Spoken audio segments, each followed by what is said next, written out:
Halo teman-teman, ketemu lagi dengan saya Alvaran dari Global Care. Banyak pertanyaan yang hadir di kami, yang datang ke kami dari khususnya teman-teman pengusaha di bidang UMKM. Nah, sebagian besar pertanyaannya tuh kayak gini nih, Mas, kenapa ya kok bisnisku tuh nggak punya uang? Padahal jualan kami itu lancar. Tapi kita itu selalu kesulitan dana khususnya untuk menangani operasional dan produksi.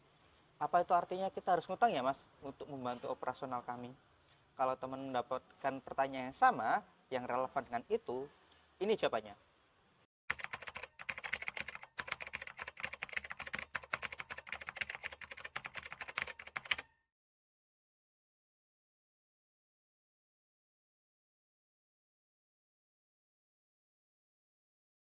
Nah, kalau teman-teman itu menghadapi pertanyaan kesulitan kas kayak gitu, jangan terburu hutang dulu nih, teman-teman sekalian ya. Ada dua hal mendasar yang harus teman-teman cek terlebih dahulu sebelum mengambil keputusan finansial. Yang pertama adalah teman-teman harus menghitung kembali biaya produksi dan ongkos produksi barang serta biaya operasionalnya teman-teman. Untuk kemudian menentukan omsetnya berapa, memutuskan kuantiti produksi dan kapasitasnya berapa. Seringkali teman-teman pengusaha itu lupa untuk menentukan hal tersebut. Mereka concernnya hanya jual saja, tapi tidak menghitung berapa sih kapasitas optimalnya, berapa sih yang bisa dikerjakan dalam satu bulan, berapa banyak order yang bisa diterima dan efektif terjual. Yang kedua adalah manajemen piutang. Seringkali karena kita tuh targetnya adalah mendapatkan penjualan yang cukup, penjualan yang tinggi, kita lupa untuk mengelola piutang kita.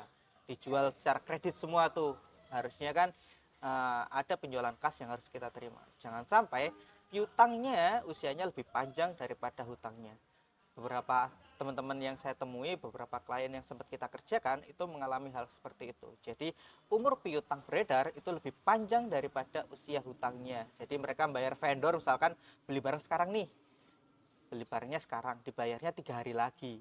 Tapi penerimaan penjualan dari customernya bisa 1 minggu kemudian, bisa 2 bulan lagi. Nah, hal itu yang menyebabkan teman-teman sekalian mengalami kesulitan likuiditas. Kalau teman-teman menghadapi hal yang sama di dalam bisnis teman-teman, dua hal yang saya sarankan adalah coba cek kembali bagaimana biaya produksinya, berapa kuantiti produksi optimum yang bisa kalian kerjakan, apa saja kendala yang dialami di dalam proses produksi, apakah target produksi bisa tercapai secara optimum atau tidak.